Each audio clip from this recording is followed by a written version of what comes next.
ഈ 482 നിൽക്കുന്ന ഒരു നേഴ്സിനെ ഉം. എംപ്ലോയർ ടെർമിനേറ്റ് ചെയ്യുകയാണെങ്കിൽ അൺഫോർച്ചുനേറ്റ്ലി ഉം. ടെർമിനേറ്റ് ചെയ്യപ്പെടുകയോ ഉം. അതല്ല ആ ഒരു നേഴ്സിന് അവിടുന്ന് റിസൈൻ ചെയ്യേണ്ടി വരുന്ന ഒരു സാഹചര്യം വരുവാണെങ്കിൽ അതായത് എംപ്ലോയറെ വിടുന്നു, എംപ്ലോയർ എംപ്ലോയറുടെ വിടുന്നു അവിടുന്ന് ആ ഒരു leaving that employer, leaving that employer. അത് ടെർമിനേഷൻ ആകാം, അതല്ലെങ്കിൽ ടെർമിനേഷൻ ആവാം അല്ലെങ്കിൽ റെസിഗ്നേഷൻ റെസിഗ്നേഷൻ ആവാം. ആകാം. അത് രണ്ട് ഇങ്ങനെ ഒരു സാഹചര്യത്തിൽ അവർക്ക് എന്തായിരിക്കും അടുത്ത് ചെയ്യാൻ സാധിക്കുക? അവർക്ക് അതിനകത്ത് അവർക്ക് അവിടെ അസലിൽ തന്നെ നിൽക്കുന്നതിന് ഓപ്ഷൻസ് ഉണ്ട്. ഉം. ഇപ്പൊ ഒരുപക്ഷെ ഒരു എംപ്ലോയറെ വിട്ട് വേറൊരു ഒരു എംപ്ലോയറുടെ ജോലിയിൽ നിന്ന് അവിടുന്ന് അവർ പ്ലേസിൽ നിന്ന് രാജിവെച്ചിട്ട് വേറൊരു എംപ്ലോയറുടെ അടുത്ത് ജോയിൻ ചെയ്യേണ്ട ഒരു സാഹചര്യം ഉണ്ടാവുക, അല്ലെങ്കിൽ ഒരു എംപ്ലോയർ അവരെ ടെർമിനേറ്റ് ചെയ്യുക, എന്തെങ്കിലും കാരണങ്ങളുണ്ട്, ഇത് ഈ പറഞ്ഞ റീസണബിളോ അൺറീസണബിളോ ആയിട്ടുള്ള കാരണങ്ങൾ കൊണ്ട് നമ്മളെ ടെർമിനേറ്റ് ചെയ്യുകയാണെങ്കിൽ നമുക്ക് 180 ദിവസം, അതായത് 6 മാസത്തെ സമയം നമുക്കൊരു ഗ്രേസ് പീരീഡ് ആയിട്ട് കിട്ടും. ഇതിനകത്ത് നമ്മളൊരു പുതിയൊരു എംപ്ലോയറെ കണ്ടുപിടിച്ച് നമുക്ക് നമ്മുടെ നോമിനേറ്റഡ് ഓക്കുപേഷനിൽ പുതിയൊരു നോമിനേഷൻ നമുക്ക് ഒബ്റ്റെയിൻ ചെയ്യാവുന്നതാണ്.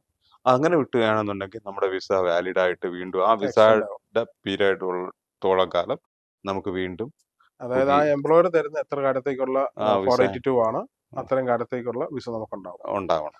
അങ്ങനെ വിസ ഒരുപക്ഷെ തീരുകയാണെന്നുണ്ടെങ്കിൽ നമ്മൾ പുതിയ വിസയ്ക്ക് അപേക്ഷിക്കേണ്ടി. പക്ഷെ ആ വിസയുടെ കാലാവധി തീരുന്നത് വരെ പുതിയ എംപ്ലോയറുടെ നോമിനേഷന്റെ ബേസിസിൽ നമുക്ക് ആ എംപ്ലോയർക്ക് വേണ്ടി ജോലി ചെയ്യാം.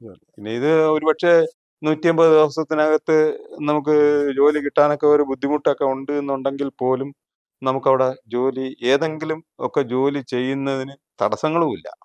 ഈ ഒരു എംപ്ലോയറെ വിട്ട് അല്ലെങ്കിൽ റെസിഗ്നേഷൻ കൊടുത്ത്, അതല്ലാന്നുണ്ടെങ്കിൽ ടെർമിനേഷൻ കിട്ടിയതിന് ശേഷം അവർക്ക് അതേ ഓക്കുപേഷനിൽ വേറൊരു എംപ്ലോയറെ കണ്ടുപിടിക്കുന്നതിനിടയിൽ തൽക്കാലം നമുക്ക് അവിടെ ഒരു സസ്റ്റെയിൻ ചെയ്യുന്നതിന്, അതിജീവിക്കുന്നതിന്, മറ്റെന്തെങ്കിലും ജോലി ചെയ്യുന്നതിന്, ഒന്നിൽ കൂടുതൽ ജോലി ചെയ്യുന്നതിനോ ഒന്നും ഈ 180 ദിവസത്തെ ഈ ഗ്രേസ് പീരീഡിൽ പ്രശ്നമില്ല. പക്ഷെ അത് കഴിഞ്ഞു കഴിഞ്ഞാൽ നമ്മൾ ആ ഒരു വിസ കണ്ടീഷൻ വയലേറ്റ് ചെയ്യുകയാണ്, ഒരു വാലിഡ് നോമിനേഷൻ ഇല്ലാതെ. അപ്പൊ അതിന് മുമ്പായിട്ട് നമ്മളൊരു നോമിനേഷൻ കണ്ടുപിടിക്കണം.